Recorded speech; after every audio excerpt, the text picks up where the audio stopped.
Bem-vindos a todos a mais este podcast do Acesso ao Insight. Hoje nós vamos estudar o Sutta número 35 do Majjhima Nikaya, o Chula Saccaka Sutta, ou o Pequeno Discurso para Saccaka. Em certa ocasião, o abençoado estava em Vesali, na grande floresta, no salão com um pico na cumeira. Agora, naquela ocasião, Saccaka, o filho de Niganta, estava em Vesali, um polemista e hábil orador, considerado por muitos como um santo. Na época do Buda, tal como ocorre hoje, havia muitas religiões distintas, e Saccaka era um discípulo de Mahavira, cuja religião era conhecida como Niganta, sendo que nos dias de hoje é mais conhecida como jainismo. Um dos princípios éticos mais importantes no jainismo é não causar nenhum tipo de dano a nenhum ser vivo. E devido a esse princípio ético, Saccaka era considerado por muitos como um santo. Continuando com o Sutta, ele estava fazendo a seguinte afirmação perante a Assembleia de Vesali: Eu não vejo contemplativo ou brahmane, ou cabeça de uma ordem, ou cabeça de um grupo, ou mestre de um grupo, ou mesmo alguém que reivindique ser um arahant, perfeitamente iluminado, que não sacudisse, tiritasse, tremesse e suasse nas axilas, se fosse engajado num debate comigo. Mesmo que eu engajasse um poste insensível num debate, ele iria sacudir, tiritar e tremer se fosse engajado num debate comigo. Então, o que posso dizer de um ser humano? Então, ao amanhecer, o venerável Asadi se vestiu e, tomando a tigela e o manto externo, foi para Vesali para esmolar alimentos. O venerável Asadi foi um dos 5 primeiros discípulos do Buda. Enquanto Saccaka, o filho de Niganta, caminhava e perambulava em Vesali fazendo exercício, ele viu o venerável Asadi vindo à distância, e foi até ele e ambos se cumprimentaram. Quando a conversa amigável e cortês havia terminado, Saccaka, o filho de Niganta, ficou em pé a um lado e disse: Mestre Asadi, como o contemplativo Gotama disciplina os seus discípulos?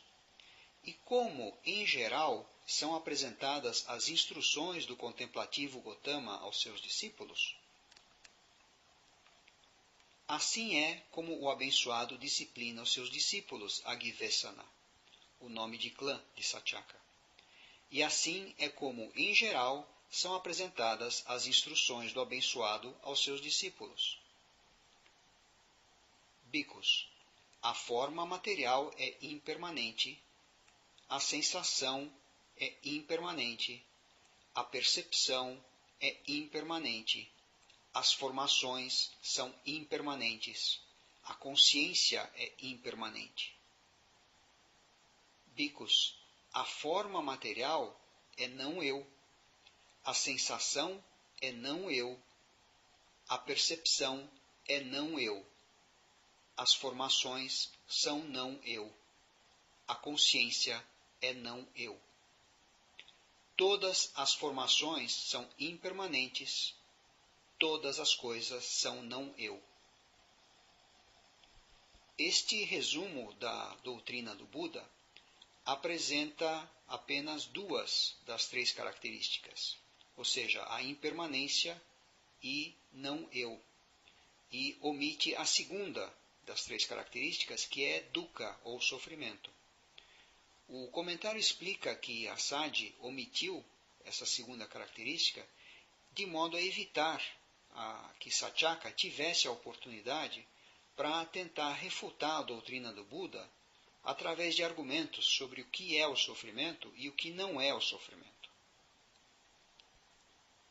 Assim é como o abençoado disciplina os seus discípulos, e assim é como, em geral, são apresentadas as instruções do abençoado aos seus discípulos. Se isso é o que o contemplativo Gotama afirma, de fato, ouvimos algo desagradável. Talvez em alguma ocasião possamos encontrar com o mestre Gotama e ter uma conversa com ele. Talvez possamos fazer com que ele abandone essa ideia maléfica. Nos suttas, em geral, quando se faz referência a contemplativo Gotama ou mestre Gotama, é uma maneira de identificar aqueles personagens que não são discípulos do Buda, nesse caso, Satyaka. Agora, naquela ocasião, 500 lixavis haviam se reunido no salão de assembleias para tratar de negócios. Vesali não era uma monarquia, mas sim era governada por uma assembleia, e lixavis se refere aos habitantes de Vesali.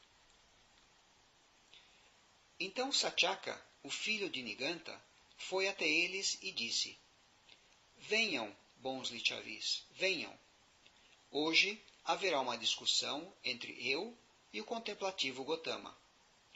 Se o contemplativo afirmar perante mim aquilo que foi afirmado perante mim por um dos seus discípulos famosos, o bico chamado Asadi, então, da mesma forma como um homem forte é capaz de agarrar os pelos de um carneiro peludo e arrastá-lo para cá e para lá e arrastá-lo em círculos, assim, em debate, eu irei arrastar o contemplativo Gotama para cá e para lá e em círculos.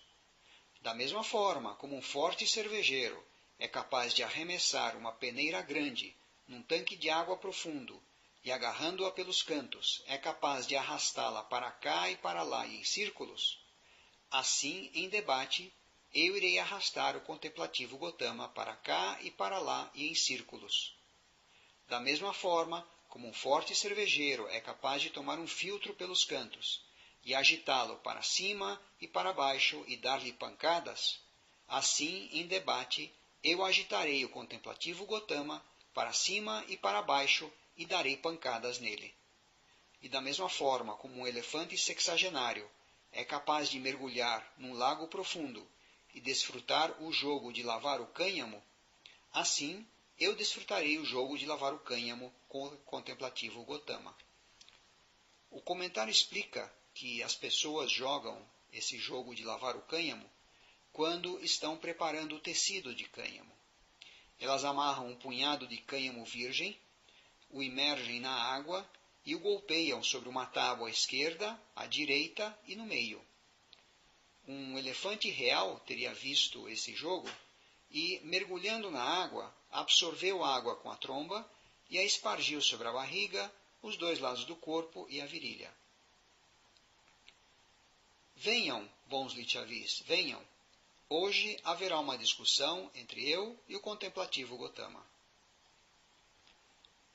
Após o que, alguns lixavis disseram: Como poderá o contemplativo Gotama refutar as afirmações de Satyaka, o filho de Niganta?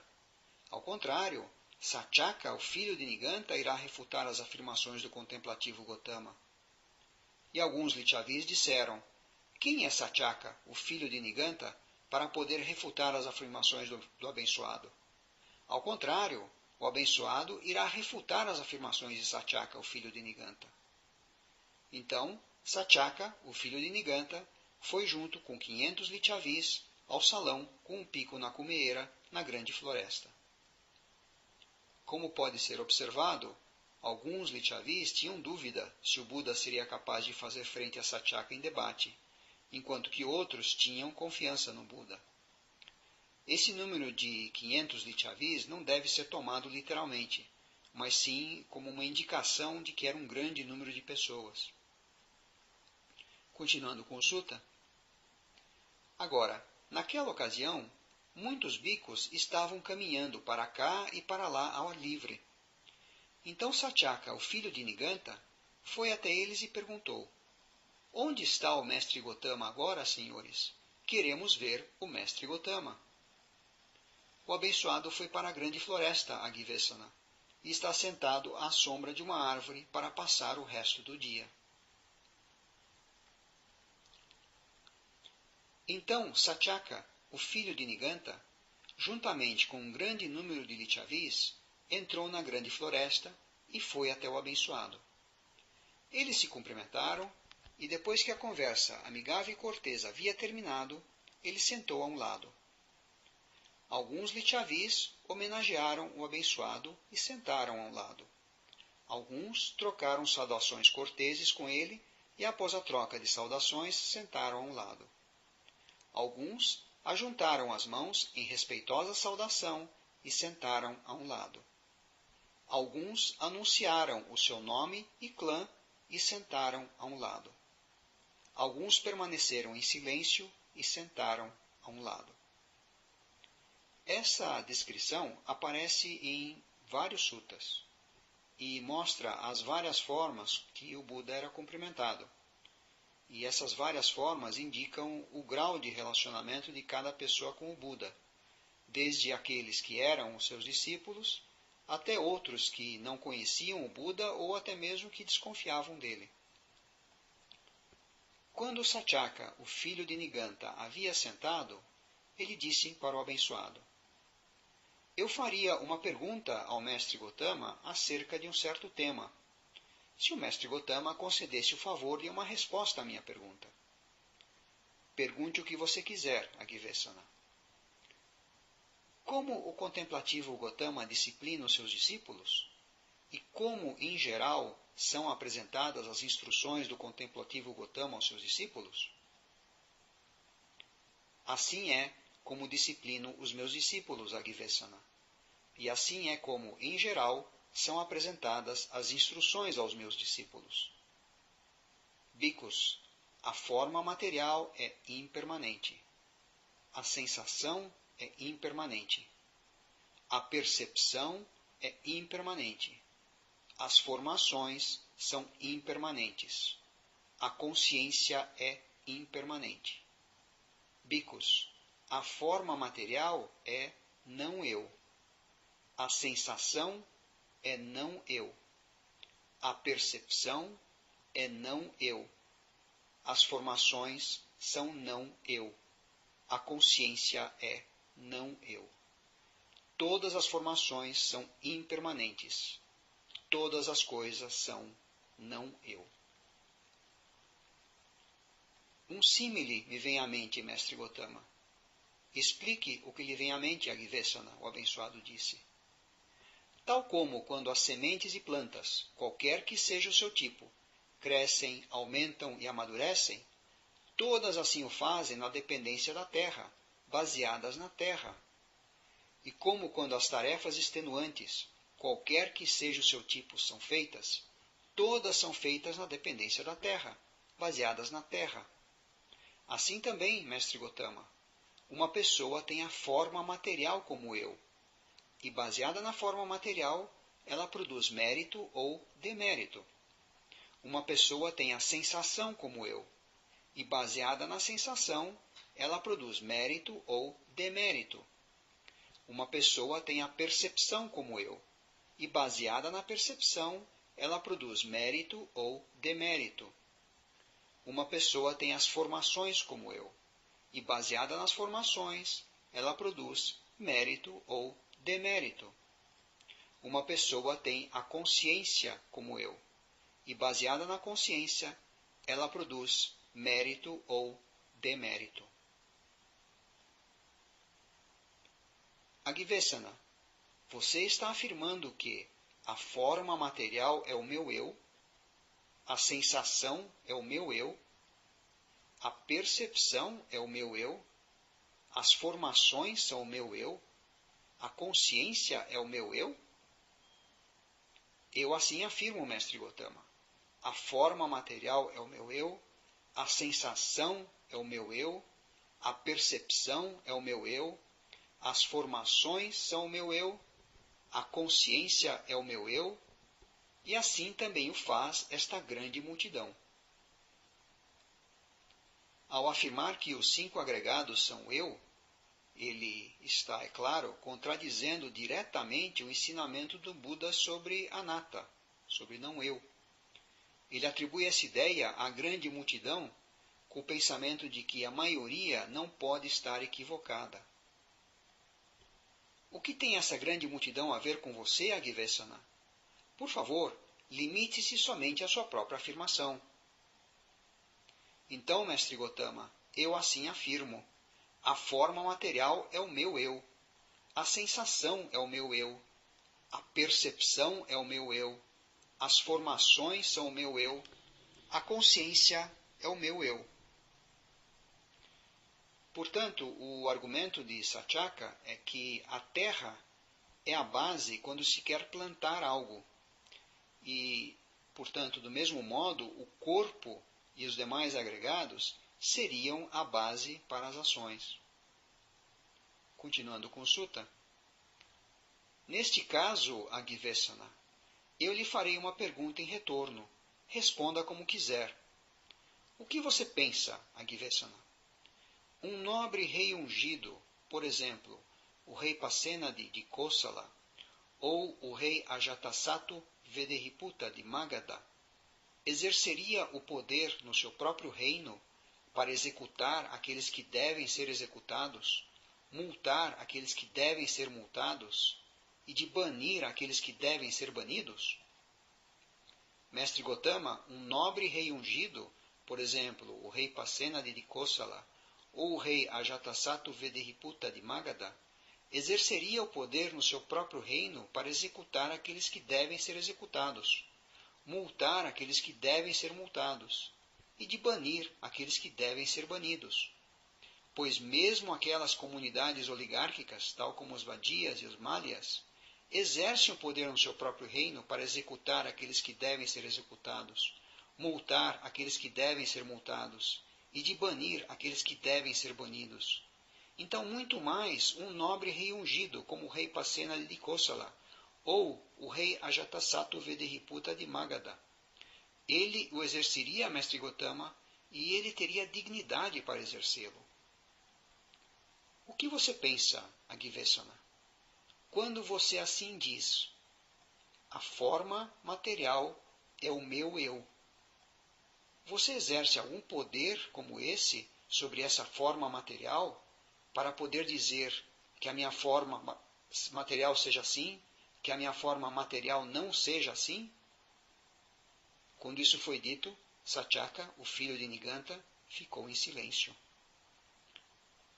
Pela segunda vez, o abençoado fez a mesma pergunta. E pela segunda vez, Satyaka, o filho de Niganta, ficou em silêncio. Então o abençoado disse, Agivesana, responda agora. Agora não é o momento de ficar em silêncio. Se alguém for questionado com uma pergunta razoável pela terceira vez pelo Tathagata e ainda assim não responder, a sua cabeça se partirá em 7 pedaços no mesmo instante.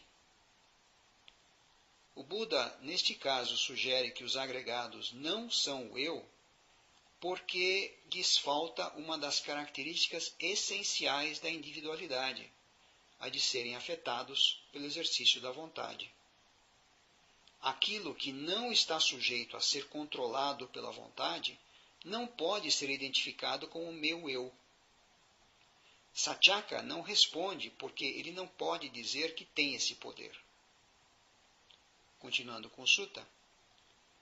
Agora, naquele momento, um yaka, segurando nas mãos um raio de ferro em chamas incandescente e brilhante, apareceu no ar sobre a cabeça de Satyaka, o filho de Niganta, pensando, se esse Satyaka, o filho de Niganta, que foi questionado com uma pergunta razoável pela terceira vez pelo Tathagata, ainda assim não responder, partirei a sua cabeça em 7 pedaços neste instante. O comentário identifica essa divindade, esse Yaka, como sendo Saka, que é o senhor dos Devas. O abençoado viu o Yaka, e Satyaka, o filho de Niganta, também o viu. Então Satyaka, o filho de Niganta, ficou amedrontado, alarmado e aterrorizado. Buscando abrigo, proteção e refúgio no abençoado, ele disse, pergunte, mestre Gotama, eu responderei. O que você pensa, Agivesana? Quando você assim diz, a forma material é o meu eu, você exerce algum tipo de poder sobre essa forma material para poder dizer que a minha forma material seja assim, que a minha forma material não seja assim? Não, mestre Gotama. Preste atenção, Agivesana, preste atenção à sua resposta. O que você disse antes não está de acordo com o que disse depois. Nem aquilo que você disse depois está de acordo com o que disse antes. O que você pensa, Agivesana? Quando você assim diz, a sensação é o meu eu, você exerce algum tipo de poder sobre essa sensação para poder dizer que a minha sensação seja assim, que a minha sensação não seja assim? Não, mestre Gotama. Essa questão da sensação pode ser observada para aqueles que praticam meditação. Durante a prática da meditação, as sensações surgem e desaparecem com base no contato. Elas não surgem de acordo com a vontade, mas de acordo com aquelas condições que estiverem presentes para que elas surjam, e depois elas desaparecem quando essas condições deixam de estar presentes. Continuando com Sutta, preste atenção, Agivesana, preste atenção à sua resposta. O que você disse antes não está de acordo com o que disse depois. Nem aquilo que você disse depois está de acordo com o que disse antes. O que você pensa, Agivesana? Quando você assim diz, a percepção é o meu eu, você exerce algum tipo de poder sobre essa percepção para poder dizer que a minha percepção seja assim, que a minha percepção não seja assim? Não, mestre Gotama. As percepções surgem com base no contato nos meios dos sentidos. Com o contato surgem a sensação e a percepção. E essa percepção inclui a nossa memória. E essas percepções surgem não de acordo com a nossa vontade, mas novamente de acordo com aquelas condições que estiverem presentes. Continuando com Sutta. Preste atenção, Agivesana. Preste atenção à sua resposta. O que você disse antes não está de acordo com o que disse depois. Nem aquilo que você disse depois está de acordo com o que disse antes. O que você pensa, Agivesana? Quando você assim diz, as formações são o meu eu, você exerce algum tipo de poder sobre essas formações para poder dizer que as minhas formações sejam assim, que as minhas formações não sejam assim? Não, mestre Gotama. Sem o desenvolvimento da mente através da meditação, não é possível que se tenha qualquer tipo de controle sobre as formações mentais. As formações também surgem e desaparecem de acordo com o contato, sensações, percepções e as condições que estiverem presentes. Agora, com o desenvolvimento da mente através da meditação, suportado pela atenção plena, é possível gradualmente observar que pode haver um certo grau de controle sobre as formações mentais, sobre o tipo de pensamento, sobre as volições que surgem com base no contato, na sensação e na percepção. Continuando com Sutta. Preste atenção, Agivesana. Preste atenção à sua resposta. O que você disse antes não está de acordo com o que disse depois. Nem aquilo que você disse depois está de acordo com o que disse antes. O que você pensa, Agivesana? Quando você assim diz, a consciência é o meu eu, você exerce algum tipo de poder sobre essa consciência para poder dizer que a minha consciência seja assim, que a minha consciência não seja assim? Não, mestre Gotama. Quando nós falamos em consciência nos meios dos sentidos, que seria o conjunto do meio do sentido, mais o objeto externo e mais a atenção, que faz com que surja a consciência naquele meio do sentido em particular, isso ocorre independente da vontade. Agora, o que pode acontecer é que a atenção esteja, por exemplo, imersa num determinado contato e que os contatos em outros meios dos sentidos passem totalmente desapercebidos, ou seja, não recebam atenção.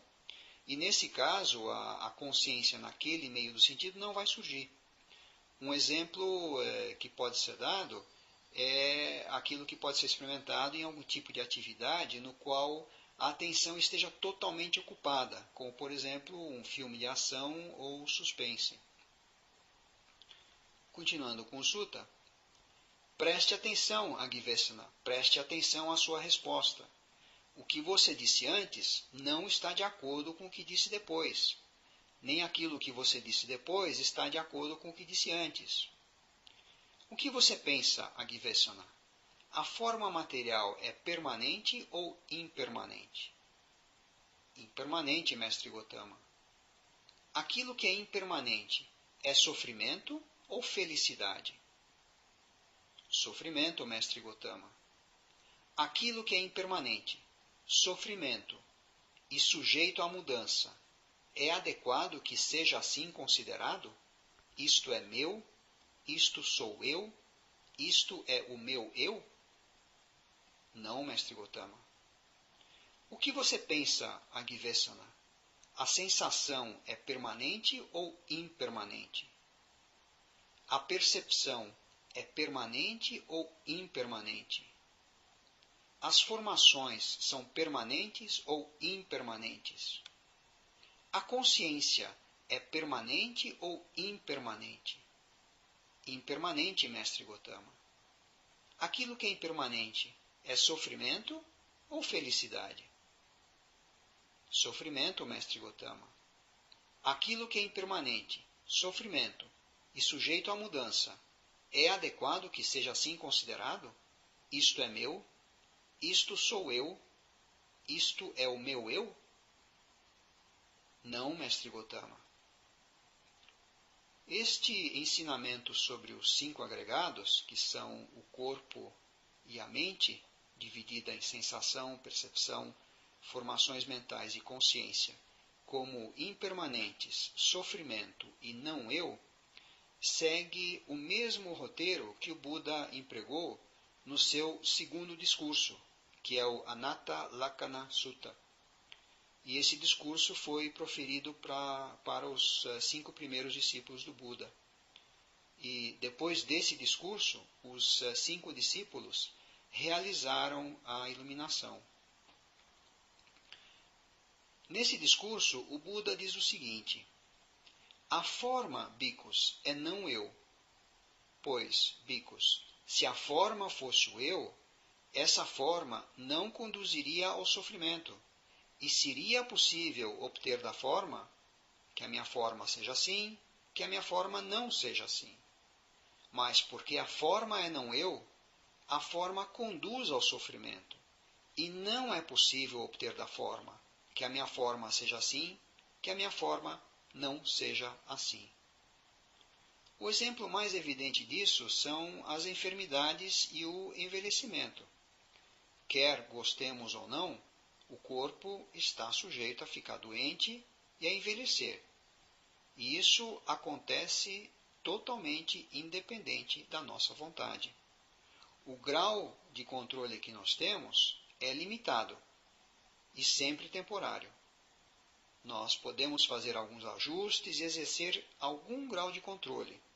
Por exemplo, numa meditação profunda, podemos até chegar ao ponto em que o corpo, com todos os seus problemas, acabe desaparecendo. Mas, de todos os modos, isso será temporário. No final das contas, nós não podemos mudar a natureza e o corpo acabará seguindo o seu caminho de acordo com as condições, até que por fim seja destruído, independente da nossa vontade e independente do nosso controle. O mesmo raciocínio, a mesma explicação, se aplica aos demais agregados mentais, que são as sensações, percepções, formações mentais e consciência. Um outro aspecto importante é que algumas pessoas podem interpretar a característica de não eu dos agregados como sendo uma negação da sua existência. Mas, na verdade, não é correto pensar que esses agregados não existem. Eles existem no sentido de que surgem na dependência de certas condições. E quando essas condições deixam de existir, eles desaparecem. Esses agregados também apresentam continuidade, ou seja, há uma sucessão de ocorrências. E essa continuidade cria a delusão de que se trata de algo permanente. nós não nos damos conta que é uma sequência de eventos discretos e impermanentes. Por exemplo, podemos perceber que o nosso corpo muda de um modo radical se observarmos o que acontece ao longo de muitos anos. Mas, na verdade, essa mudança está ocorrendo a cada instante, só que nós não nos damos conta disso. Como não percebemos essas mudanças ocorrendo a cada instante, nós concebemos o corpo como se fosse algo contínuo, permanente. Continuando com Sutta.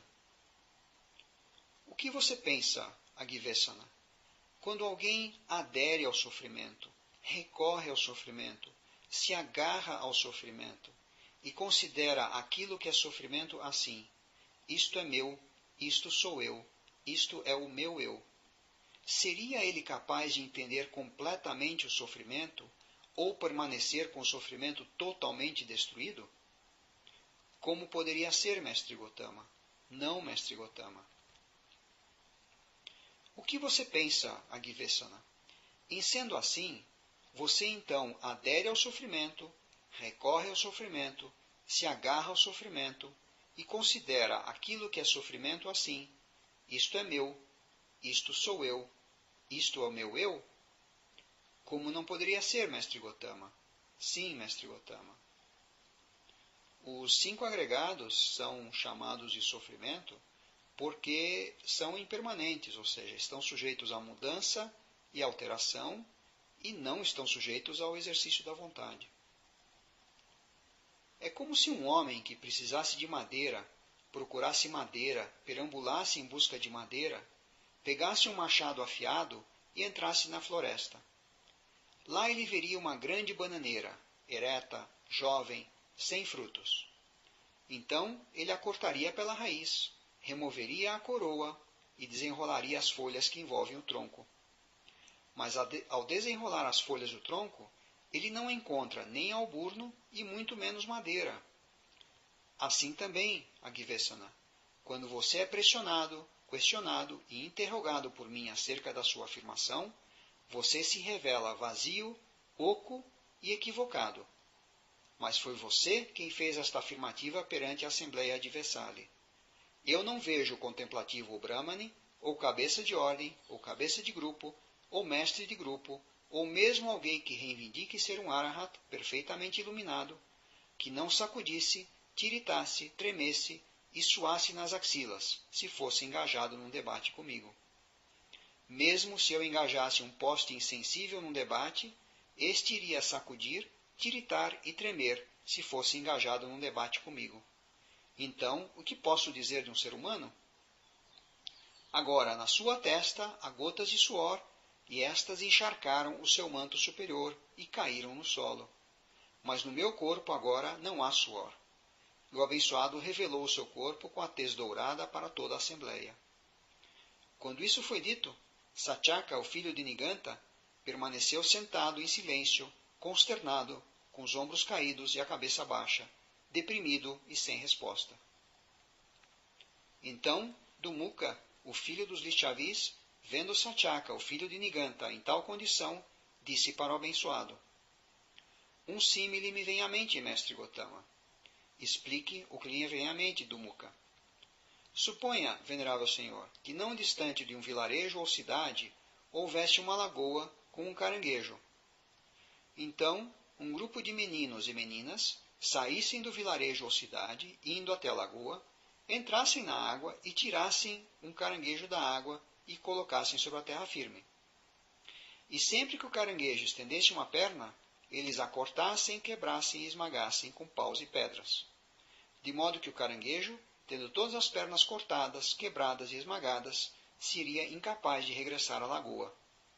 Da mesma forma, todas as contorções, entortaduras e vacilações de Satyaka, o filho de Niganta, foram cortadas, quebradas e esmagadas pelo abençoado. E agora, ele não é capaz de novamente se aproximar do abençoado para debater. Quando isso foi dito, Satyaka, o filho de Niganta, disse: espere, Dumukha, espere. Nós não estamos conversando com você. Aqui estamos conversando com o mestre Gotama. Então ele disse: Deixe essa nossa conversa, mestre Gotama, ficar como a conversa de contemplativos e brahmanes comuns. Isso foi só tagarelice, eu penso. É interessante observar que o Buda discursou para Satyaka o mesmo ensinamento que ele deu para os seus 5 primeiros discípulos, sendo que, naquela ocasião, os 5 discípulos se iluminaram. Nesse caso, Satyaka não somente não se ilumina, como nem ao menos busca refúgio no Buda, e prefere até mesmo mudar de assunto. E essa é mais uma demonstração que algumas pessoas, mesmo estando frente a frente com o Buda, não são capazes de assimilar a profundidade dos ensinamentos do Buda. Continuando com o Sutta, Satyaka pergunta: mas de que forma um discípulo do contemplativo Gotama é aquele que executa as suas instruções, que responde ao seu conselho, que superou a dúvida, se libertou da perplexidade, conquistou a intrepidez e se tornou independente dos outros no Dhamma do Mestre? Essas são as características de um Seka. E um Seka é aquele que realizou pelo menos um dos 3 primeiros caminhos supramundanos, experimentando por si mesmo os ensinamentos do Buda, e dessa forma tornando-se independente dos outros. Os 3 primeiros caminhos supramundanos são aquele que entrou na correnteza, ou Sotapanna em Pali, aquele que retorna uma vez, Sakadagami em Pali, e o que não retorna, Anagami em Pali. O Arahat, que equivale ao 4º caminho supramundano, será mencionado a seguir. Continuando com o Sutta, o Buda responde: aqui, Agivesana, qualquer tipo de forma material, quer seja passada, futura ou presente, interna ou externa, grosseira ou sutil, inferior ou superior, próxima ou distante. Um discípulo meu vê toda a forma material como na verdade ela é, com correta sabedoria assim. Isto não é meu, isto não sou eu, isto não é o meu eu. Qualquer tipo de sensação, qualquer tipo de percepção, qualquer tipo de formação, qualquer tipo de consciência, quer seja passada, futura ou presente, interna ou externa, grosseira ou sutil, inferior ou superior, próxima ou distante. Um discípulo meu vê toda a consciência como na verdade ela é, com correta sabedoria assim. Isto não é meu, isto não sou eu, isto não é o meu eu. É dessa forma que um discípulo meu é aquele que executa as minhas instruções, que responde ao meu conselho, que superou a dúvida, se libertou da perplexidade, conquistou a intrepidez e se tornou independente dos outros no Dhamma do Mestre. É interessante observar que quando o Buda fala sobre o agregado da consciência, ele menciona que qualquer tipo de consciência, quer seja do passado, do futuro ou do presente, interna ou externa, grosseira ou sutil, inferior ou superior, próxima ou distante, ou seja, ele não deixa nenhum espaço para que se possa assumir que exista algum tipo de consciência, tipo cósmica, universal, alguma coisa do estilo, que essa sim representa o eu verdadeiro. O que ele diz é que todo e qualquer tipo de consciência não é o eu, não nos pertence. Continuando com o Sutta, Mestre Gotama, de que forma um bhikkhu é um arahat, com as impurezas destruídas, que viveu a vida santa, fez o que devia ser feito, depôs o fardo, alcançou o verdadeiro objetivo, destruiu os grilhões da existência e está completamente libertado através do conhecimento supremo? Aqui, Agivesana, qualquer tipo de forma material, quer seja passada, futura ou presente, interna ou externa, grosseira ou sutil, inferior ou superior, próxima ou distante. Um bhikkhu viu toda a forma material como na verdade ela é, com correta sabedoria assim: isto não é meu, isto não sou eu, isto não é o meu eu. E através do desapego, ele está libertado. Qualquer tipo de sensação, qualquer tipo de percepção, qualquer tipo de formações, qualquer tipo de consciência, quer seja passada, futura ou presente, interna ou externa, grosseira ou sutil, inferior ou superior, próxima ou distante. Um bico viu toda a consciência como na verdade ela é, com correta sabedoria assim: isto não é meu, isto não sou eu, isto não é o meu eu. E através do desapego, ele está libertado. É desta forma que um bico é um arahat, com as impurezas destruídas, que viveu a vida santa, fez o que devia ser feito, depôs o fardo, alcançou o verdadeiro objetivo, destruiu os grilhões da existência e está completamente libertado através do conhecimento supremo. Como foi visto antes, o Seka possui o entendimento correto do não-eu. Já o Arahat não somente possui esse entendimento, como também o empregou para erradicar todo o apego. Essa é a palavra-chave nesse parágrafo: desapego. Através do desapego, ele está libertado. Continuando com Sutta, quando a mente de um bico está assim libertada, ele possui 3 qualidades insuperáveis: a visão insuperável, a prática do caminho insuperável e a libertação insuperável. Insuperável significa que não pode ser melhorado, que não pode ser modificado e que não pode ser revertido. Quando um bico está assim libertado, ele ainda honra, reverencia e venera o Tathagata assim. O abençoado é iluminado e ele ensina o Dhamma, tendo como objetivo a iluminação. O abençoado é domado e ele ensina o Dhamma para cada um domar a si mesmo. O abençoado está em paz e ele ensina o Dhamma, tendo como objetivo a paz. O abençoado cruzou a torrente e ele ensina o Dhamma para cruzar a torrente. O abençoado realizou o Nibbana e ele ensina o Dhamma para realizar Nibbana. Tathagata é o epíteto que o Buda empregava com mais frequência para referir a si mesmo. Tata significa assim ou tal. A segunda parte, agata, significa vir. No entanto, a palavra gata significa ir. Há muito debate se o significado de Tathagata é assim ido, tata gata, ou assim vindo, tata agata.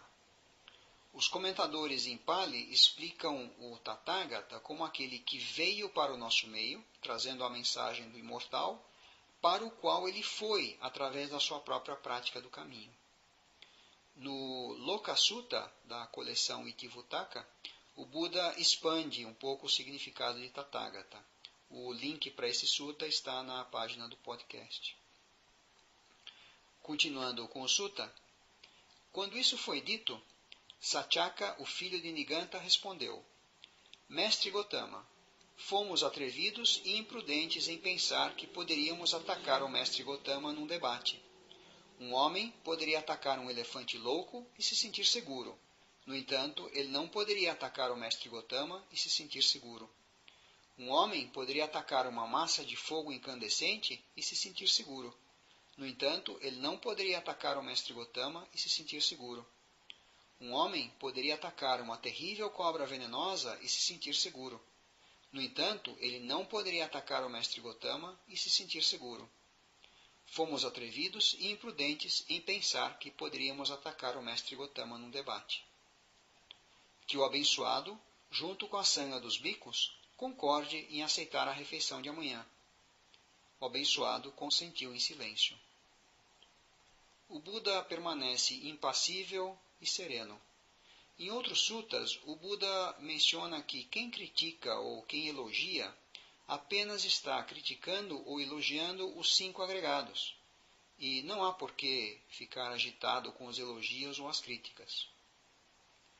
Continuando com o sutta, Então, sabendo que o abençoado havia consentido, Satyaka, o filho de Niganta, se dirigiu aos Lichavis. Ouçam, Lichavis. O contemplativo Gotama, junto com a sanga dos bicos, foi convidado por mim para a refeição de amanhã. Vocês poderão me trazer qualquer coisa que considerem ser adequada para ele. Então, quando a noite terminou, os Lichavis trouxeram 500 pratos cerimoniais de arroz com leite como oferenda de alimentos.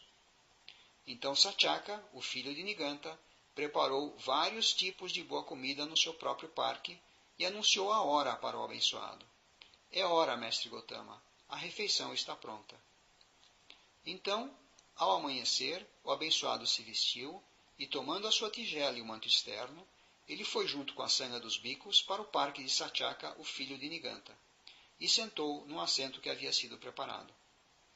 Então, com as suas próprias mãos, Satyaka, o filho de Niganta, serviu e satisfez a sanga dos bicos, liderada pelo Buda, com os vários tipos de alimentos. Quando o abençoado havia terminado de comer e removeu a mão da sua tigela, Satyaka, o filho de Niganta, tomou um assento mais baixo e disse para o abençoado: Mestre Gotama, que o mérito e os bons frutos meritórios deste ato de generosidade seja pela felicidade dos doadores. Agivesana, qualquer coisa que resulte da generosidade para com o receptor como você, que não está livre da cobiça, não está livre da raiva, não está livre da delusão, será para os doadores. E qualquer coisa que resulte da generosidade para um receptor como eu, que está livre da cobiça, está livre da raiva, está livre da delusão, será para você. Embora Satyaka tenha admitido a derrota no debate, parece que ele ainda se considerava um santo e assim não se sentiu convencido pelo Buda e compelido a buscar refúgio na joia tríplice. Além disso, como ele continuava se considerando um santo, ele deve ter sentido que não era apropriado ele dedicar o mérito da oferta de alimentos para si mesmo, e por isso ele quis dedicar o mérito para os Lichavis. Mas o Buda responde que os Lichavis obterão mérito ao prover Satyaka com alimentos para oferecer ao Buda, enquanto que o próprio Satyaka irá obter mérito ao oferecê-los ao Buda. O mérito proveniente da oferta de alimentos difere em qualidade de acordo com a natureza do receptor, e isso está explicado em mais detalhes no Sutta 142 do Majjhima Nikaya, o Dakina Vibhanga Sutta, cujo link aparece também na página do podcast. Aqui nós encerramos este podcast e muito obrigado a todos.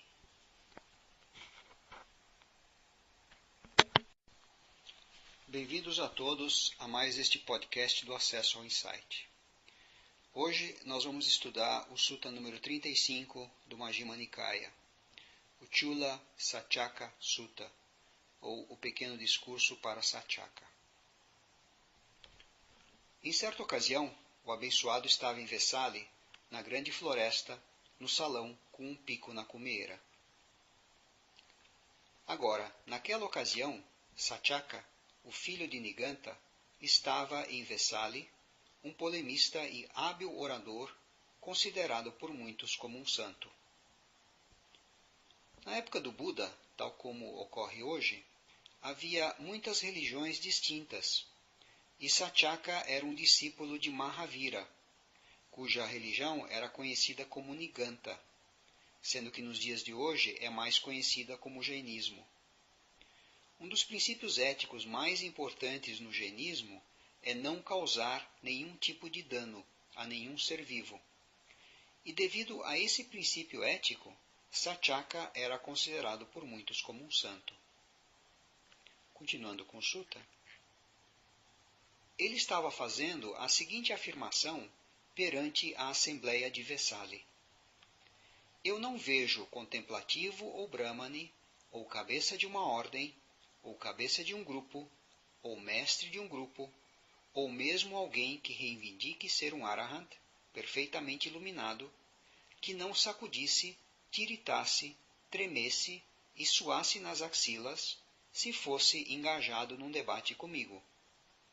mesmo que eu engajasse um poste insensível num debate, ele iria sacudir, tiritar e tremer se fosse engajado num debate comigo.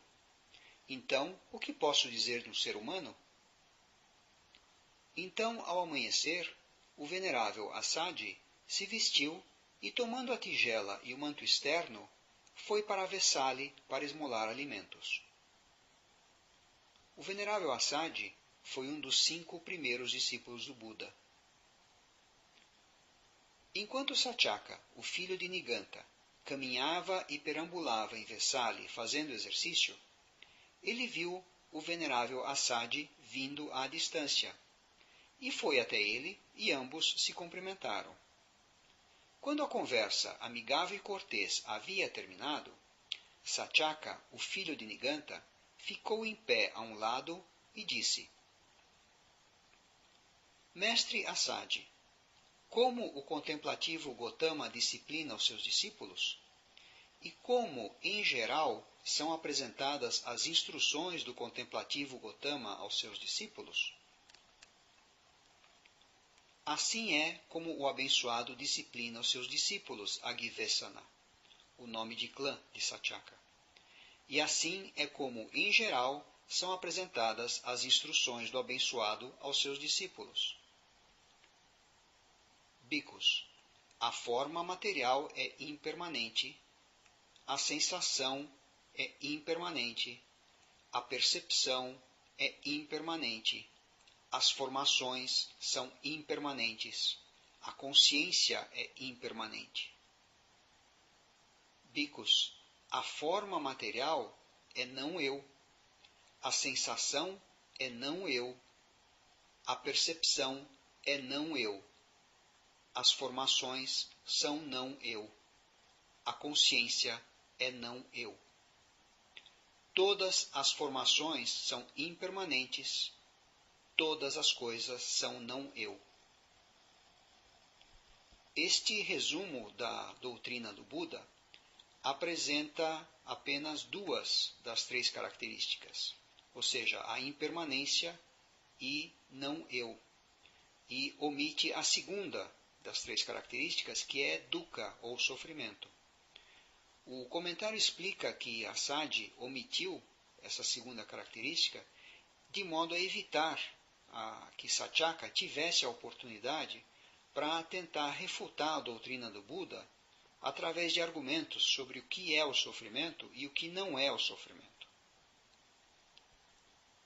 Assim é como o abençoado disciplina os seus discípulos, e assim é como, em geral, são apresentadas as instruções do abençoado aos seus discípulos.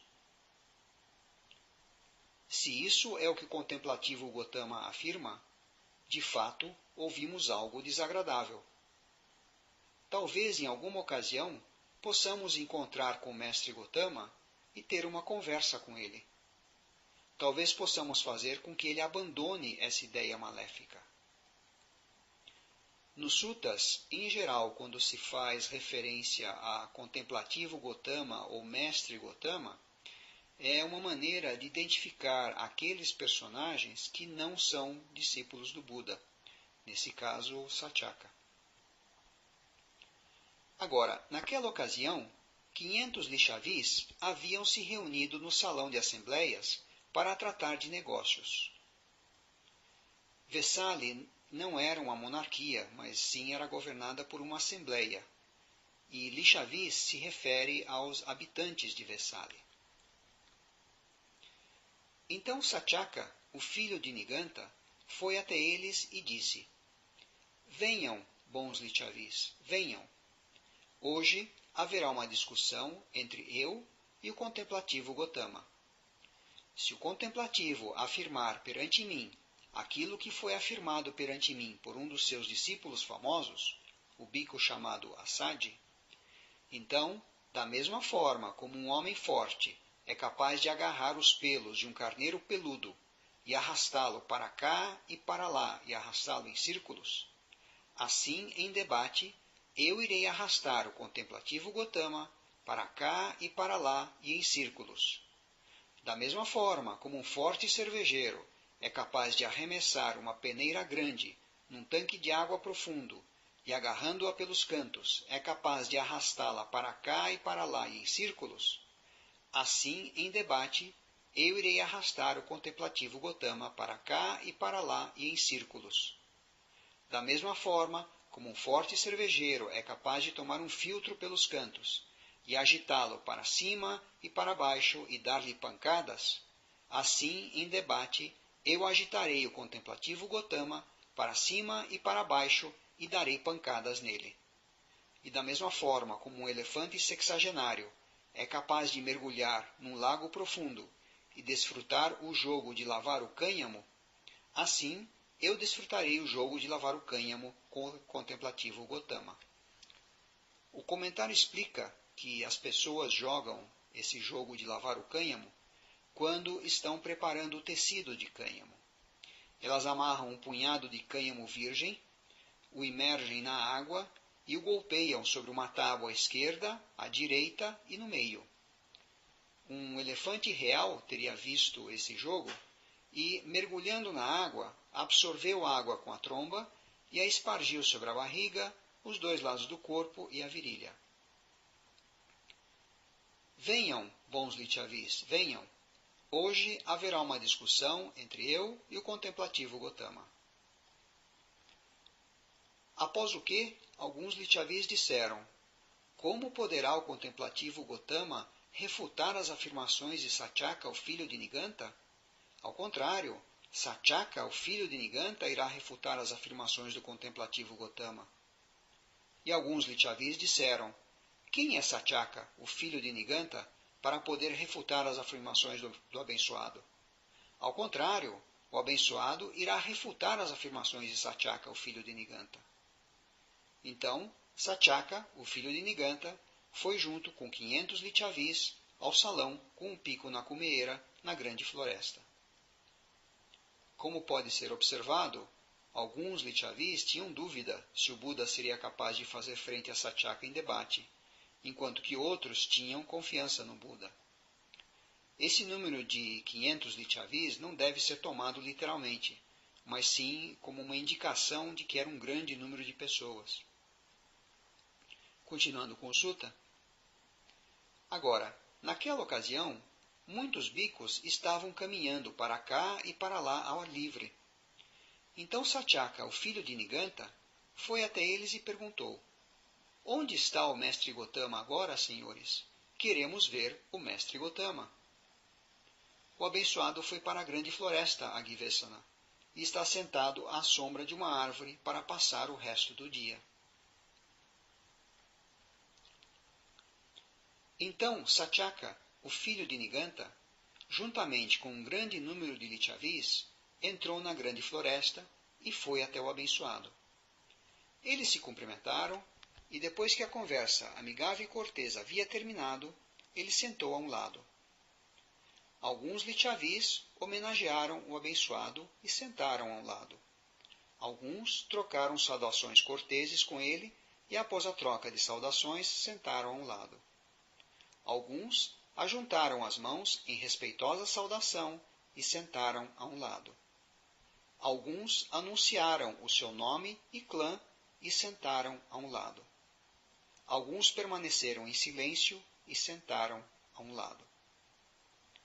Essa descrição aparece em vários suttas e mostra as várias formas que o Buda era cumprimentado. E essas várias formas indicam o grau de relacionamento de cada pessoa com o Buda, desde aqueles que eram os seus discípulos, até outros que não conheciam o Buda ou até mesmo que desconfiavam dele. Quando Satyaka, o filho de Niganta, havia sentado, ele disse para o abençoado: eu faria uma pergunta ao mestre Gotama acerca de um certo tema, se o mestre Gotama concedesse o favor de uma resposta à minha pergunta. Pergunte o que você quiser, Agivesana. Como o contemplativo Gotama disciplina os seus discípulos? E como, em geral, são apresentadas as instruções do contemplativo Gotama aos seus discípulos? Assim é como disciplino os meus discípulos, Agivesana. E assim é como, em geral, são apresentadas as instruções aos meus discípulos. Bhikkhus, a forma material é impermanente. A sensação é impermanente. A percepção é impermanente. As formações são impermanentes. A consciência é impermanente. Bhikkhus, a forma material é não eu. A sensação é não eu. A percepção é não eu. As formações são não eu. A consciência é não eu. Todas as formações são impermanentes. Todas as coisas são não eu. Um símile me vem à mente, mestre Gotama.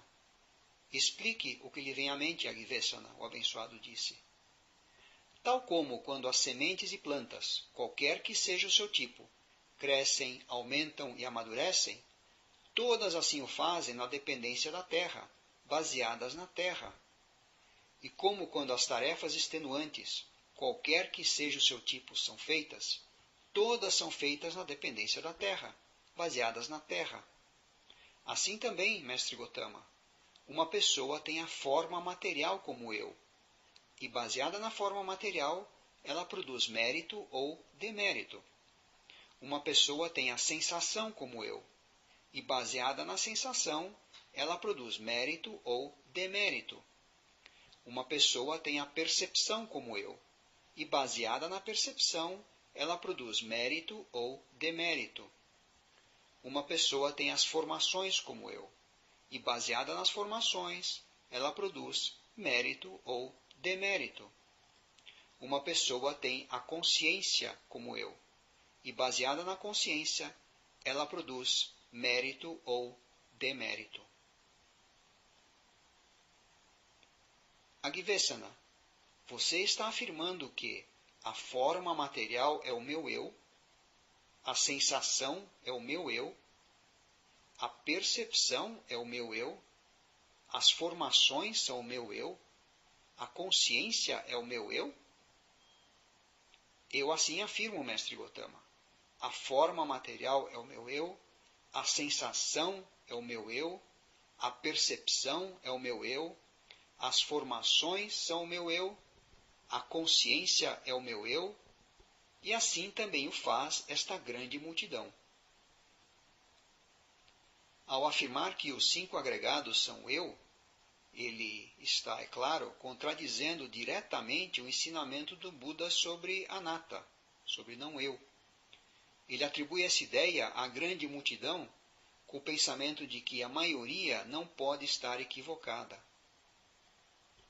O que tem essa grande multidão a ver com você, Agivesana? Por favor, limite-se somente à sua própria afirmação. Então, mestre Gotama, eu assim afirmo. A forma material é o meu eu. A sensação é o meu eu. A percepção é o meu eu.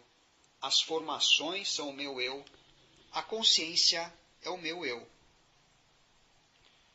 Portanto, o argumento de Satyaka é que a terra é a base quando se quer plantar algo. E, portanto, do mesmo modo, o corpo e os demais agregados seriam a base para as ações. Continuando com Sutta.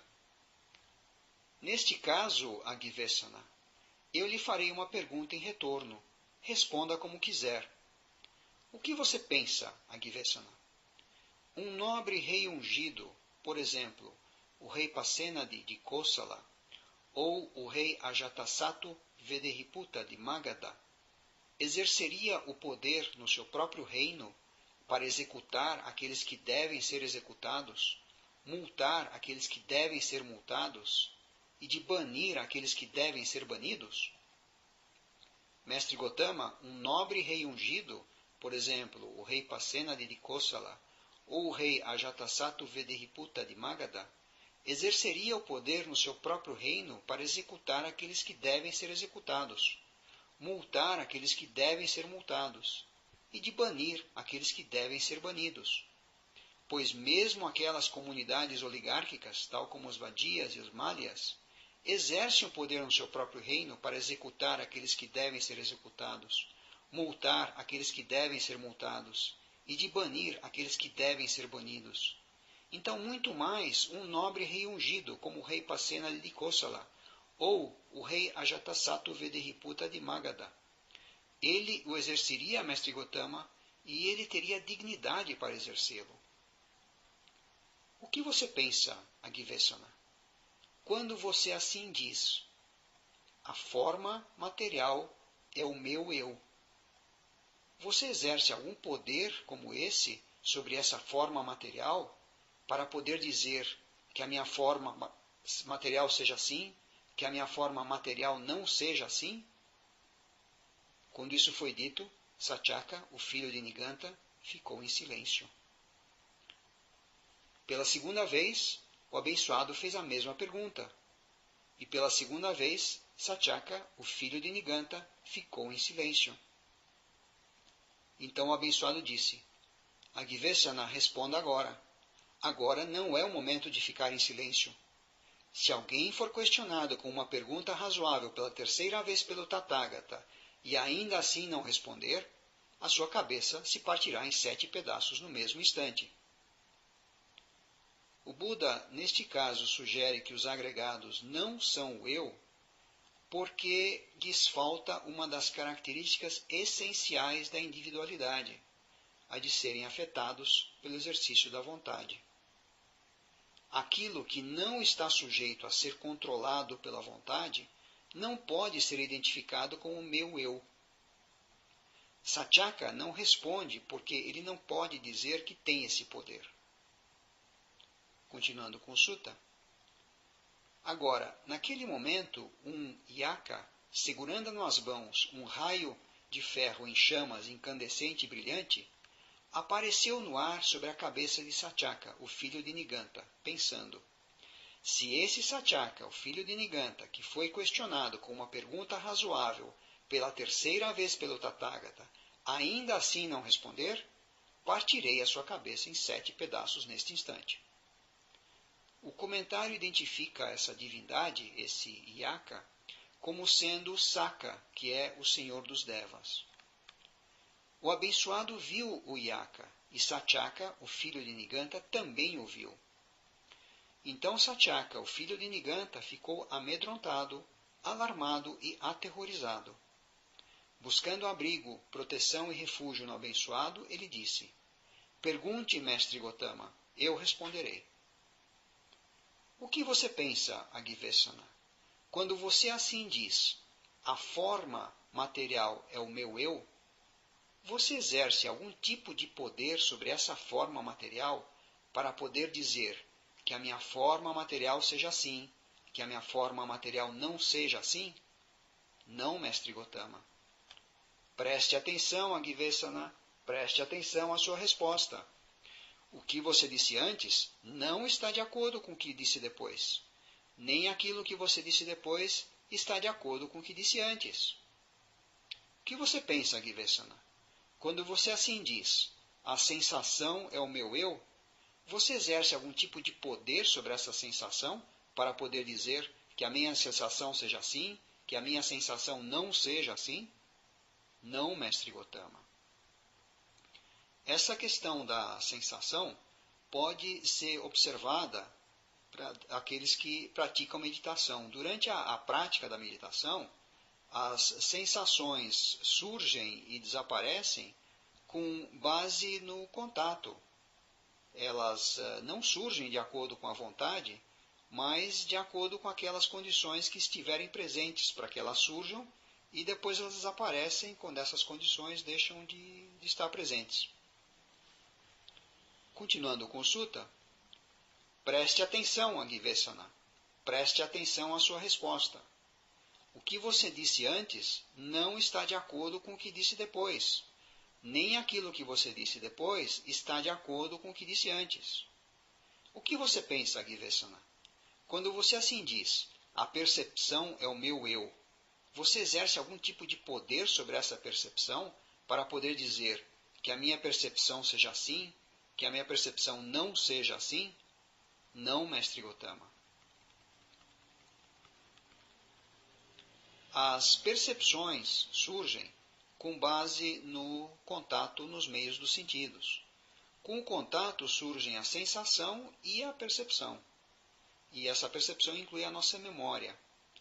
E essas percepções surgem não de acordo com a nossa vontade, mas novamente de acordo com aquelas condições que estiverem presentes.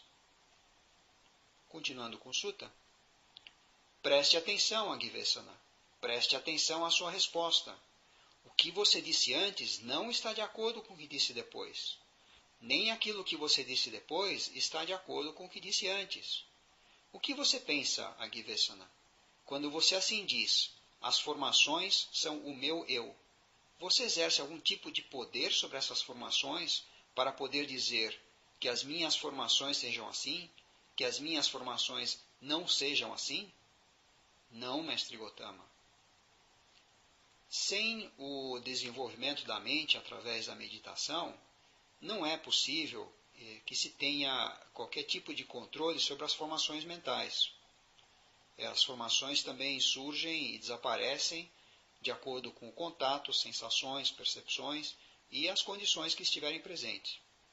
Agora, com o desenvolvimento da mente através da meditação, suportado pela atenção plena, é possível gradualmente observar que pode haver um certo grau de controle sobre as formações mentais, sobre o tipo de pensamento, sobre as volições que surgem com base no contato, na sensação e na percepção.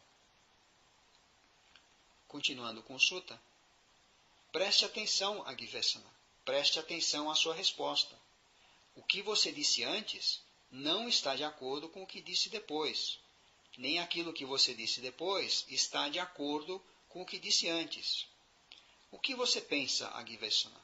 Quando você assim diz, a consciência é o meu eu, você exerce algum tipo de poder sobre essa consciência para poder dizer que a minha consciência seja assim, que a minha consciência não seja assim? Não, mestre Gotama.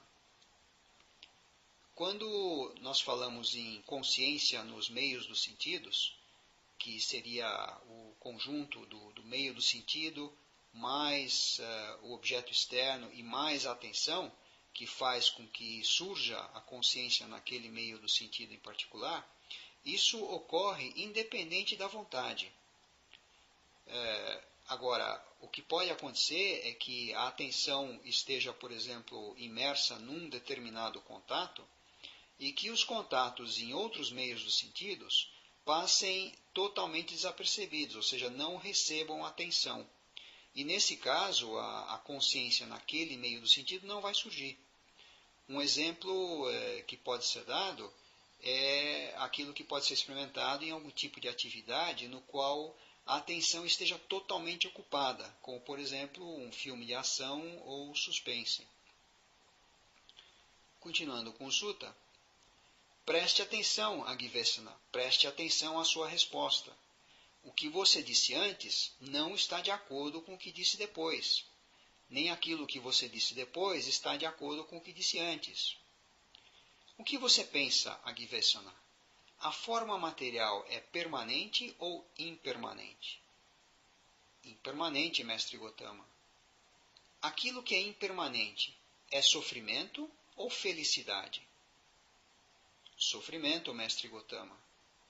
Aquilo que é impermanente, sofrimento e sujeito à mudança, é adequado que seja assim considerado?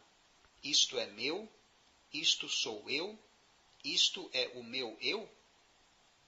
Não, mestre Gotama. O que você pensa, Agivesana? A sensação é permanente ou impermanente? A percepção é permanente ou impermanente? As formações são permanentes ou impermanentes? A consciência é permanente ou impermanente? Impermanente, mestre Gotama. Aquilo que é impermanente é sofrimento ou felicidade? Sofrimento, mestre Gotama. Aquilo que é impermanente, sofrimento e sujeito à mudança, é adequado que seja assim considerado? Isto é meu, isto sou eu, isto é o meu eu? Não, mestre Gotama. Este ensinamento sobre os 5 agregados, que são o corpo e a mente, dividida em sensação, percepção, formações mentais e consciência, como impermanentes, sofrimento e não eu, segue o mesmo roteiro que o Buda empregou no seu segundo discurso, que é o Anatta Lakkhana Sutta. E esse discurso foi proferido para os 5 primeiros discípulos do Buda. E depois desse discurso, os 5 discípulos realizaram a iluminação. Nesse discurso, o Buda diz o seguinte: a forma, bhikkhus, é não eu. Pois, bhikkhus, se a forma fosse o eu, essa forma não conduziria ao sofrimento. E seria possível obter da forma que a minha forma seja assim, que a minha forma não seja assim. Mas porque a forma é não eu, a forma conduz ao sofrimento. E não é possível obter da forma que a minha forma seja assim, que a minha forma não seja assim. O exemplo mais evidente disso são as enfermidades e o envelhecimento. Quer gostemos ou não, o corpo está sujeito a ficar doente e a envelhecer. E isso acontece totalmente independente da nossa vontade. O grau de controle que nós temos é limitado e sempre temporário. Nós podemos fazer alguns ajustes e exercer algum grau de controle. Por exemplo, numa meditação profunda, podemos até chegar ao ponto em que o corpo, com todos os seus problemas, acabe desaparecendo. Mas, de todos os modos, isso será temporário. No final das contas, nós não podemos mudar a natureza e o corpo acabará seguindo o seu caminho de acordo com as condições, até que por fim seja destruído, independente da nossa vontade e independente do nosso controle. O mesmo raciocínio, a mesma explicação, se aplica aos demais agregados mentais, que são as sensações, percepções, formações mentais e consciência. Um outro aspecto importante é que algumas pessoas podem interpretar a característica de não eu dos agregados como sendo uma negação da sua existência. Mas, na verdade, não é correto pensar que esses agregados não existem. Eles existem no sentido de que surgem na dependência de certas condições. E quando essas condições deixam de existir, eles desaparecem.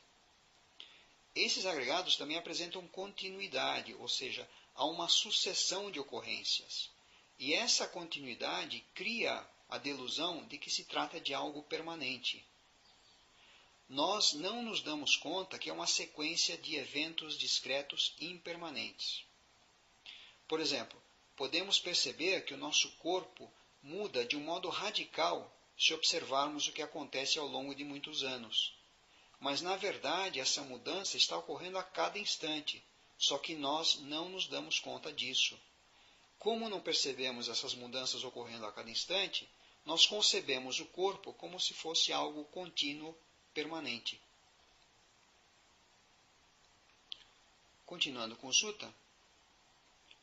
O que você pensa, Agivesana, quando alguém adere ao sofrimento, recorre ao sofrimento, se agarra ao sofrimento e considera aquilo que é sofrimento assim: isto é meu, isto sou eu, isto é o meu eu? Seria ele capaz de entender completamente o sofrimento ou permanecer com o sofrimento totalmente destruído? Como poderia ser, mestre Gotama? Não, mestre Gotama. O que você pensa, Agivesana? Em sendo assim, você então adere ao sofrimento, recorre ao sofrimento, se agarra ao sofrimento e considera aquilo que é sofrimento assim: isto é meu, isto sou eu, isto é o meu eu? Como não poderia ser, mestre Gotama? Sim, mestre Gotama. Os 5 agregados são chamados de sofrimento porque são impermanentes, ou seja, estão sujeitos à mudança e alteração e não estão sujeitos ao exercício da vontade. É como se um homem que precisasse de madeira procurasse madeira, perambulasse em busca de madeira, pegasse um machado afiado e entrasse na floresta. Lá ele veria uma grande bananeira, ereta, jovem, sem frutos. Então ele a cortaria pela raiz, removeria a coroa e desenrolaria as folhas que envolvem o tronco. Mas ao desenrolar as folhas do tronco, ele não encontra nem alburno e muito menos madeira.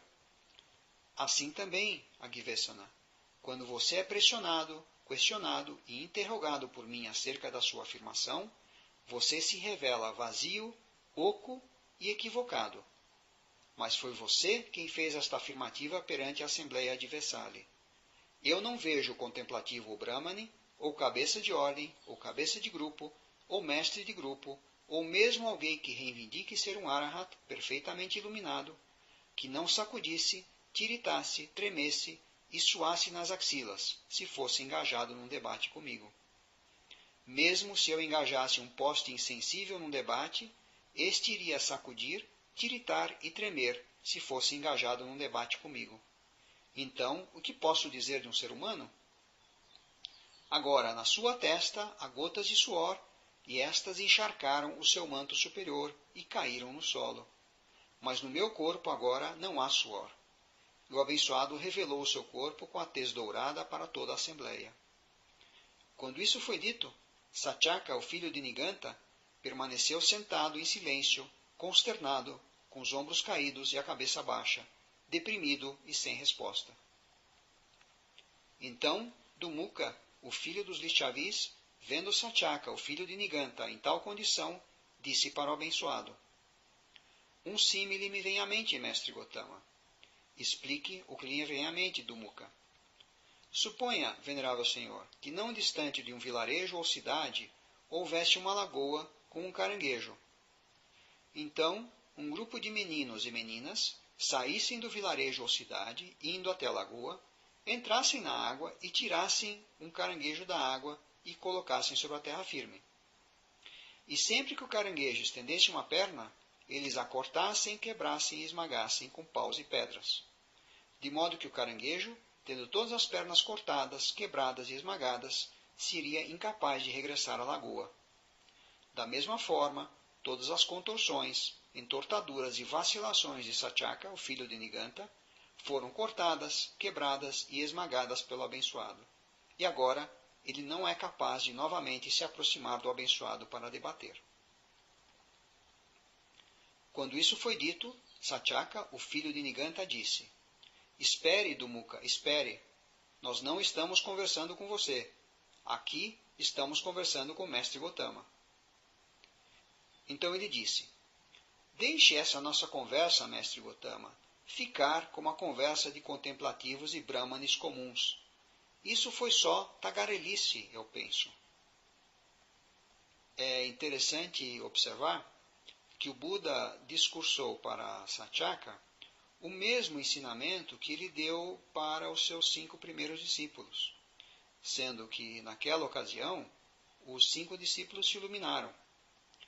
Nesse caso, Satyaka não somente não se ilumina, como nem ao menos busca refúgio no Buda, e prefere até mesmo mudar de assunto.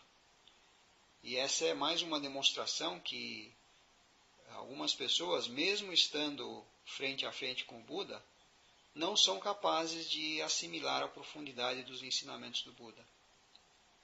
Continuando com o Sutta, Satyaka pergunta: Mas de que forma um discípulo do contemplativo Gotama é aquele que executa as suas instruções, que responde ao seu conselho, que superou a dúvida, se libertou da perplexidade, conquistou a intrepidez e se tornou independente dos outros no Dhamma do Mestre?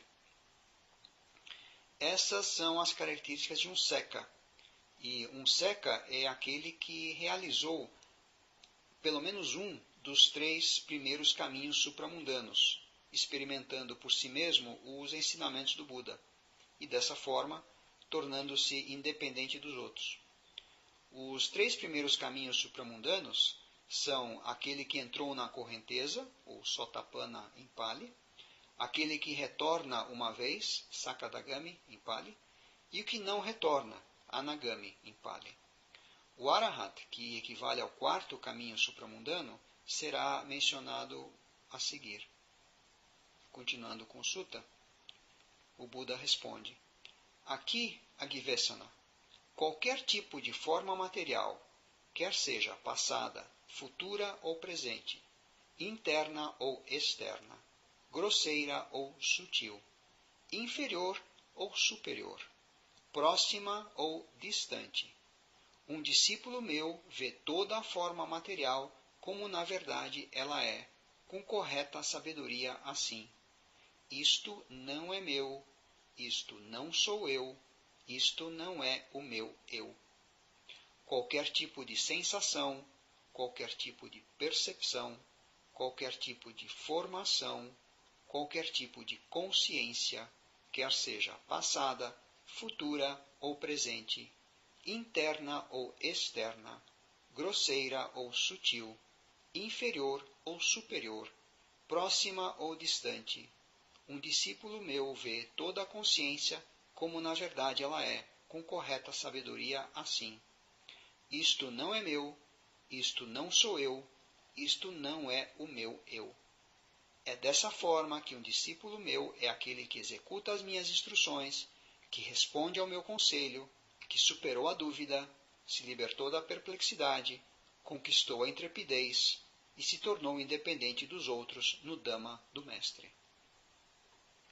É interessante observar que quando o Buda fala sobre o agregado da consciência, ele menciona que qualquer tipo de consciência, quer seja do passado, do futuro ou do presente, interna ou externa, grosseira ou sutil, inferior ou superior, próxima ou distante, ou seja, ele não deixa nenhum espaço para que se possa assumir que exista algum tipo de consciência, tipo cósmica, universal, alguma coisa do estilo, que essa sim representa o eu verdadeiro. O que ele diz é que todo e qualquer tipo de consciência não é o eu, não nos pertence. Continuando com Sutta, Mestre Gotama, de que forma um bhikkhu é um arahat, com as impurezas destruídas, que viveu a vida santa, fez o que devia ser feito, depôs o fardo, alcançou o verdadeiro objetivo, destruiu os grilhões da existência e está completamente libertado através do conhecimento supremo? Aqui, Agivesana, qualquer tipo de forma material, quer seja passada, futura ou presente, interna ou externa, grosseira ou sutil, inferior ou superior, próxima ou distante. Um bhikkhu viu toda a forma material como na verdade ela é, com correta sabedoria assim. Isto não é meu, isto não sou eu, isto não é o meu eu. E através do desapego ele está libertado. Qualquer tipo de sensação, qualquer tipo de percepção, qualquer tipo de formações, qualquer tipo de consciência, quer seja passada, futura ou presente, interna ou externa, grosseira ou sutil, inferior ou superior, próxima ou distante. Um bhikkhu viu toda a consciência como na verdade ela é, com correta sabedoria assim. Isto não é meu, isto não sou eu, isto não é o meu eu. E através do desapego, ele está libertado.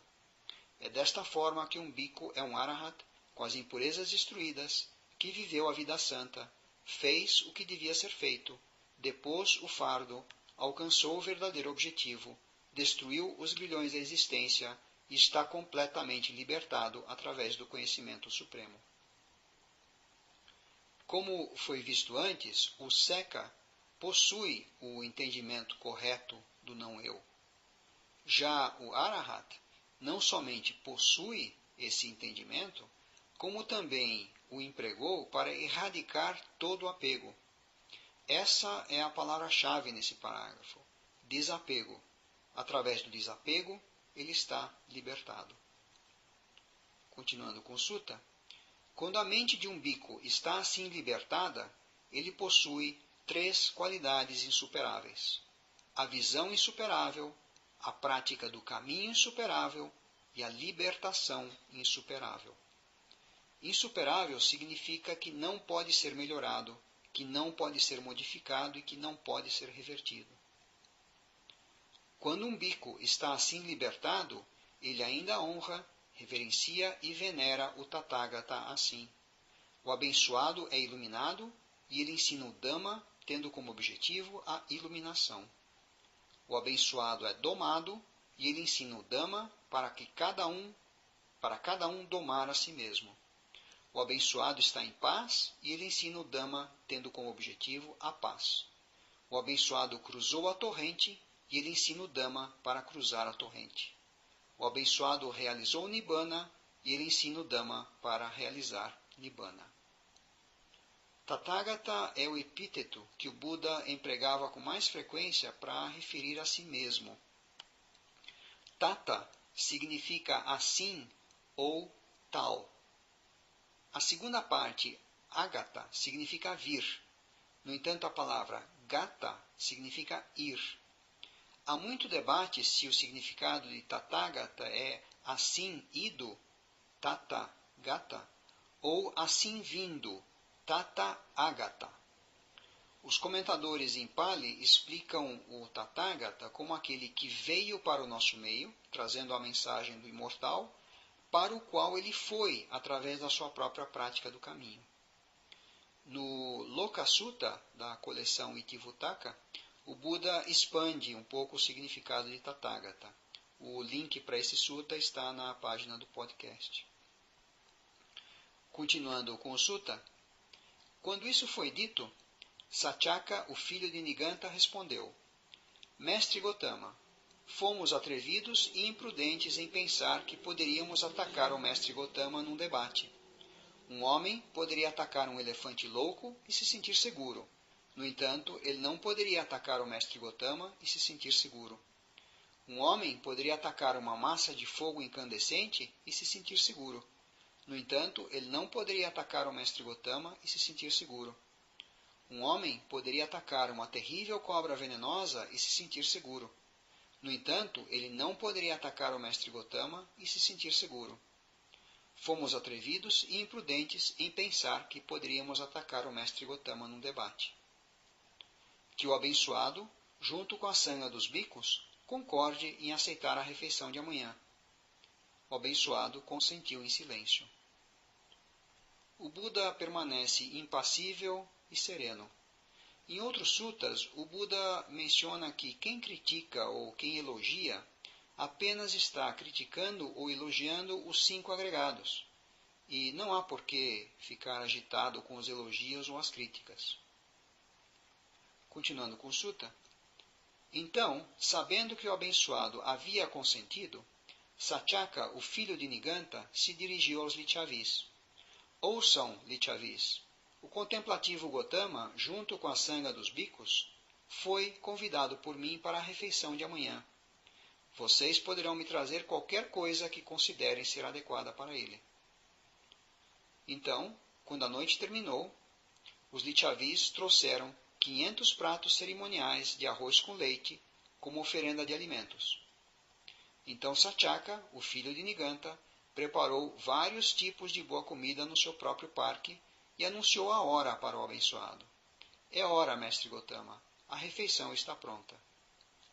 Então, ao amanhecer, o abençoado se vestiu e, tomando a sua tigela e o manto externo, ele foi junto com a sanga dos bhikkhus para o parque de Satyaka, o filho de Niganta, e sentou no assento que havia sido preparado. Então, com as suas próprias mãos, Satyaka, o filho de Niganta, serviu e satisfez a sanga dos bhikkhus, liderada pelo Buda, com os vários tipos de alimentos. Quando o abençoado havia terminado de comer e removeu a mão da sua tigela, Satyaka, o filho de Niganta, tomou um assento mais baixo e disse para o abençoado: Mestre Gotama, que o mérito e os bons frutos meritórios deste ato de generosidade seja pela felicidade dos doadores. Agivesana, qualquer coisa que resulte da generosidade para com o receptor como você, que não está livre da cobiça, não está livre da raiva, não está livre da delusão, será para os doadores. E qualquer coisa que resulte da generosidade para um receptor como eu, que está livre da cobiça, está livre da raiva, está livre da delusão, será para você. Embora Satyaka tenha admitido a derrota no debate, parece que ele ainda se considerava um santo e assim não se sentiu convencido pelo Buda e compelido a buscar refúgio na joia tríplice. Além disso, como ele continuava se considerando um santo, ele deve ter sentido que não era apropriado ele dedicar o mérito da oferta de alimentos para si mesmo, e por isso ele quis dedicar o mérito para os lixavis. Mas o Buda responde que os lixavis obterão mérito ao prover Satyaka com alimentos para oferecer ao Buda, enquanto que o próprio Satyaka irá obter mérito ao oferecê-los ao Buda. O mérito proveniente da oferta de alimentos difere em qualidade de acordo com a natureza do receptor, e isso está explicado em mais detalhes no Sutta 142 do Majjhima Nikaya, o Dakina Vibhanga Sutta, cujo link aparece também na página do podcast. Aqui nós encerramos este podcast e muito obrigado a todos.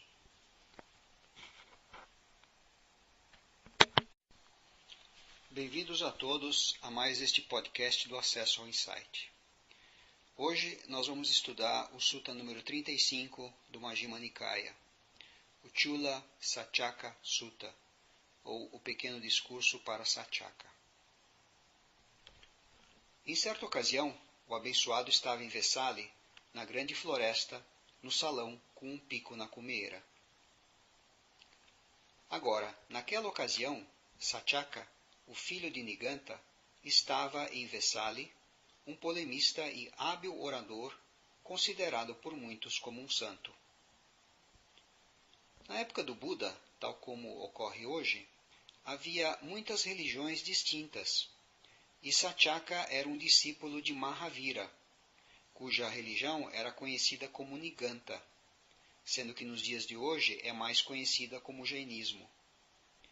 Um dos princípios éticos mais importantes no jainismo é não causar nenhum tipo de dano a nenhum ser vivo.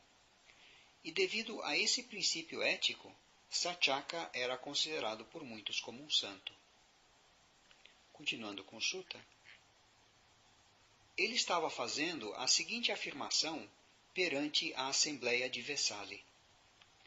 Eu não vejo contemplativo ou brahmane, ou cabeça de uma ordem, ou cabeça de um grupo, ou mestre de um grupo, ou mesmo alguém que reivindique ser um arahant, perfeitamente iluminado, que não sacudisse, tiritasse, tremesse e suasse nas axilas, se fosse engajado num debate comigo. Mesmo que eu engajasse um poste insensível num debate, ele iria sacudir, tiritar e tremer se fosse engajado num debate comigo. Então, o que posso dizer de um ser humano? Então, ao amanhecer, o venerável Assadi se vestiu e, tomando a tigela e o manto externo, foi para Vesali para esmolar alimentos. O venerável Assadi foi um dos 5 primeiros discípulos do Buda. Enquanto Satyaka, o filho de Niganta, caminhava e perambulava em Vesali fazendo exercício, ele viu o venerável Assadi vindo à distância, e foi até ele e ambos se cumprimentaram. Quando a conversa amigável e cortês havia terminado, Satyaka, o filho de Niganta, ficou em pé a um lado e disse: Mestre Assadi, como o contemplativo Gotama disciplina os seus discípulos? E como, em geral, são apresentadas as instruções do contemplativo Gotama aos seus discípulos? Assim é como o abençoado disciplina os seus discípulos, Agivesana, o nome de clã de Satyaka. E assim é como, em geral, são apresentadas as instruções do abençoado aos seus discípulos. Bhikkhus, a forma material é impermanente, a sensação é impermanente, a percepção é impermanente, as formações são impermanentes, a consciência é impermanente. Ao afirmar que os 5 agregados são eu, ele está, é claro, contradizendo diretamente o ensinamento do Buda sobre anatta, sobre não eu. Ele atribui essa ideia à grande multidão com o pensamento de que a maioria não pode estar equivocada. O que tem essa grande multidão a ver com você, Agivesana? Por favor, limite-se somente à sua própria afirmação. Então, mestre Gotama, eu assim afirmo. A forma material é o meu eu. A sensação é o meu eu. A percepção é o meu eu. As formações são o meu eu. A consciência é o meu eu. Portanto, o argumento de Satyaka é que a terra é a base quando se quer plantar algo. E, portanto, do mesmo modo, o corpo e os demais agregados seriam a base para as ações. Continuando com o Sutta. Neste caso, Agivesana, eu lhe farei uma pergunta em retorno. Responda como quiser. O que você pensa, Agivesana? Um nobre rei ungido, por exemplo, o rei Pasenadi de Kosala, ou o rei Ajatasattu Vederiputa de Magadha, exerceria o poder no seu próprio reino para executar aqueles que devem ser executados, multar aqueles que devem ser multados e de banir aqueles que devem ser banidos? Mestre Gotama, um nobre rei ungido, por exemplo, o rei Pasenadi de Kosala, ou o rei Ajatasattu Vederiputa de Magadha, exerceria o poder no seu próprio reino para executar aqueles que devem ser executados, multar aqueles que devem ser multados, e de banir aqueles que devem ser banidos. Pois mesmo aquelas comunidades oligárquicas, tal como os Vadias e os Malyas, exercem o poder no seu próprio reino para executar aqueles que devem ser executados, multar aqueles que devem ser multados, e de banir aqueles que devem ser banidos. Então, muito mais um nobre rei ungido, como o rei Pasenadi de Kosala, ou o rei Ajatasattu Vederiputa de Magadha. Ele o exerceria, mestre Gotama, e ele teria dignidade para exercê-lo. O que você pensa, Agivesana? Quando você assim diz, a forma material é o meu eu. Você exerce algum poder como esse sobre essa forma material para poder dizer que a minha forma material seja assim, que a minha forma material não seja assim? Quando isso foi dito, Satyaka, o filho de Niganta, ficou em silêncio. Pela segunda vez, o abençoado fez a mesma pergunta.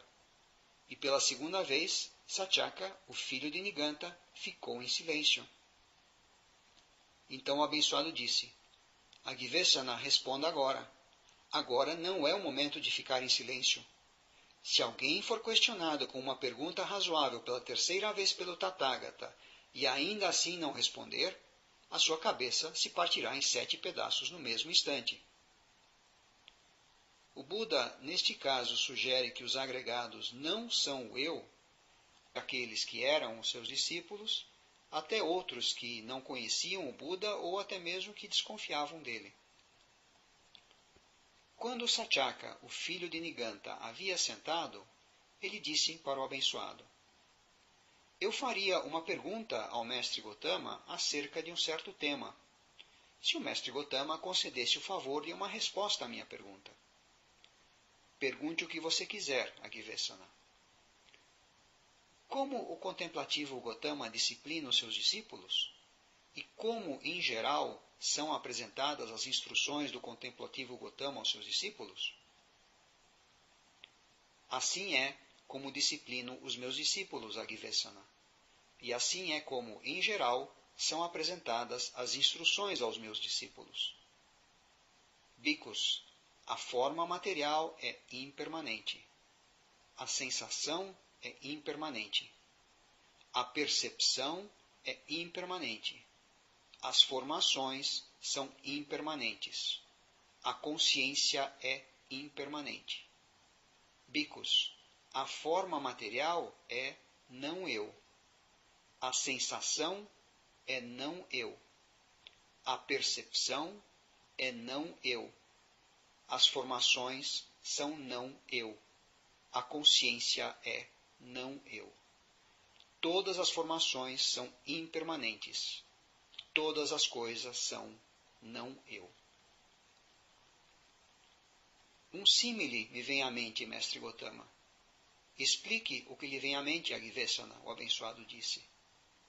Tal como quando as sementes e plantas, qualquer que seja o seu tipo, crescem, aumentam e amadurecem, todas assim o fazem na dependência da terra, baseadas na terra. E como quando as tarefas extenuantes, qualquer que seja o seu tipo, são feitas, todas são feitas na dependência da terra, baseadas na terra. Assim também, mestre Gotama, uma pessoa tem a forma material como eu, e baseada na forma material, ela produz mérito ou demérito. Uma pessoa tem a sensação como eu, e baseada na sensação, ela produz mérito ou demérito. Uma pessoa tem a percepção como eu, e baseada na percepção, ela produz mérito ou demérito. Uma pessoa tem as formações como eu, e baseada nas formações, ela produz mérito ou demérito. Uma pessoa tem a consciência como eu, e baseada na consciência, ela produz mérito ou demérito. Agivesana, você está afirmando que a forma material é o meu eu, a sensação é o meu eu, a percepção é o meu eu, as formações são o meu eu, a consciência é o meu eu?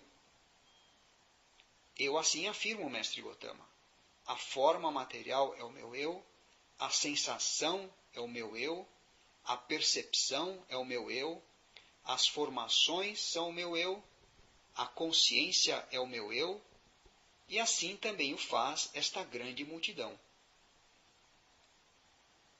Bicos, a forma material é não eu, a sensação é não eu, a percepção é não eu, as formações são não eu, a consciência é não eu.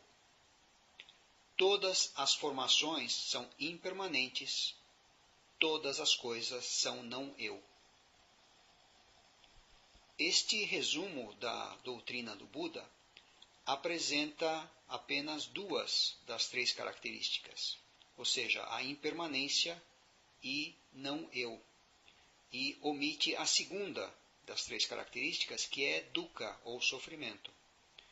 O comentário explica que Asadi omitiu essa segunda característica de modo a evitar que Satyaka tivesse a oportunidade para tentar refutar a doutrina do Buda através de argumentos sobre o que é o sofrimento e o que não é o sofrimento.